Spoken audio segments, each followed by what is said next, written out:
Hello, habari za asubuhi ndugu wapendwa. Tunamshukuru Mungu, leo ni siku nyingine tena.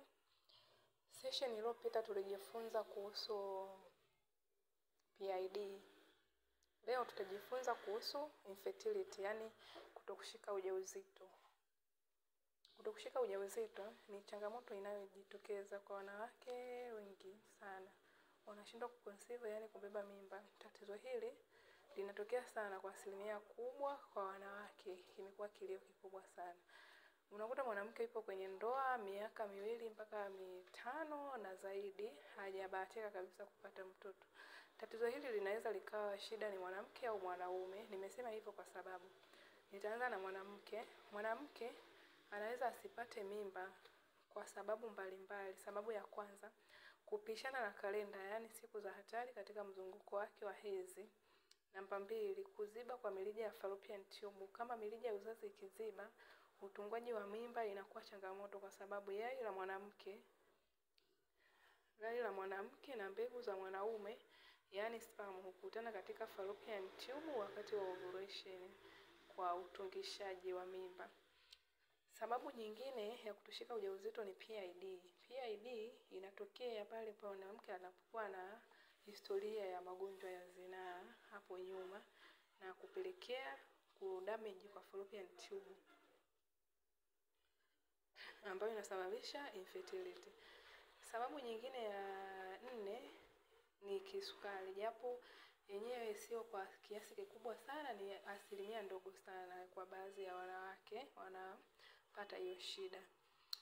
Mwanaume pia ni anawezaje kusababisha kwamba kuna hiyo shida ya infertility kwa mwanamke? Inatokea pale ambapo mwanaume sperm zake hazina nguvu ya kutungisha mimba, au mwingine unakuta kabisa uume wake hausimami. Kwa hiyo inakuwa changamoto jinsi ya kutungisha mimba, au mbegu zake zinakuwa ni hafifu, yani hazina nguvu ya kutungisha mimba mwanamke. Na vipimo vinavyotumika kupima na kujua kwamba mwanamke ni ataweza kushika mimba au hawezi. Kuna kipimo kinaitwa ovulation testing, ambayo inapima kiwango cha luteinizing hormone kwa mwanamke. Na hiki kipimo kinapatikana sana kwenye pharmacy kubwa, ukitafuta utakipata. Kinapima ni siku gani unaweza kuconceive. Kwa tujitahidi jamani, tusikae tu. Unaweza ukaenda hospitalini ukaongea na daktari, vipimo vikafanyika, ukapata msaada. Tusikate tamaa.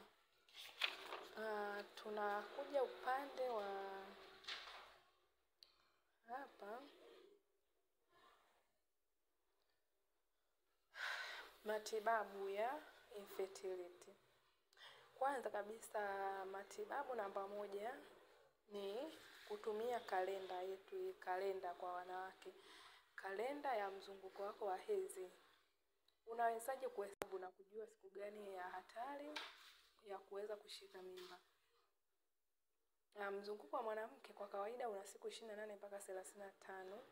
Mbinu nzuri zaidi ambayo haina side effects mbaya kwa mtumiaji, badala yake inakurejeshea faraja au furaha katika ndoa yako. Ni jinsi gani unaweza kutumia kalenda kushika ujauzito?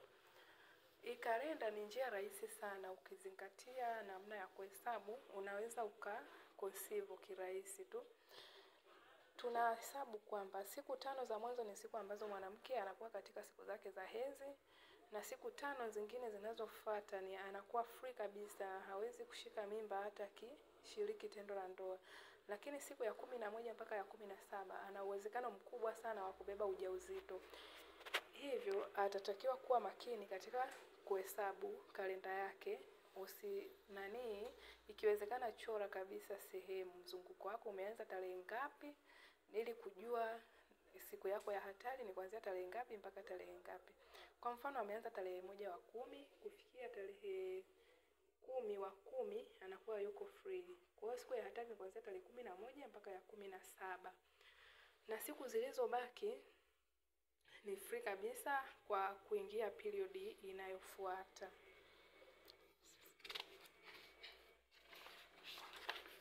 Matibabu mengine tofauti na mzunguko wa hedhi kwa kutumia kalenda, kuna dawa zinazomsaidia mwanamke kushika ujauzito.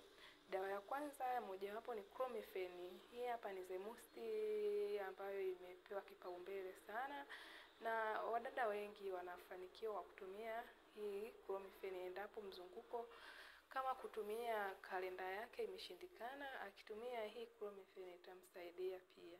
Hii hapa inasaidia kustimulate ovulation by causing pituitary gland to release more follicle stimulating hormone na luteinizing hormone ambayo inachochea ukuaji wa ovarian follicle ambayo ina contain egg ndani yake. Dawa nyingine ni Bromocriptine.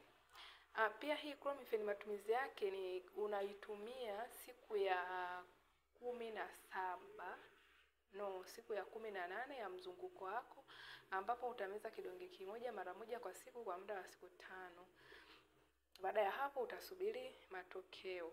Dawa nyingine ni Bromocriptine. Hii dawa inatumika pale ambapo infertility imesababishwa na kuzalishwa kwa homoni iitwayo prolactin ambayo inazalishwa na pituitary gland.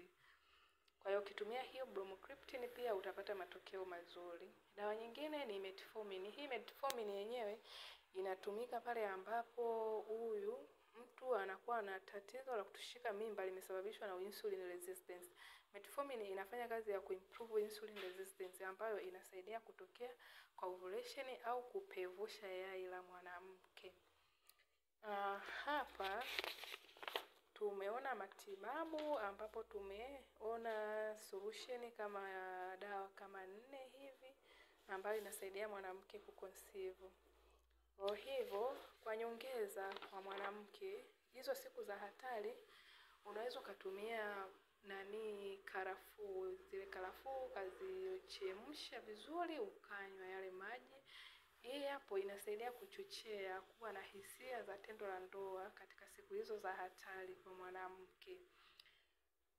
Kwa leo naomba tuishie hapa. Naomba jamani msubscribe. Mwenye maswali utanitafuta kupitia nambari yangu ya simu 0745549049. Narudia tena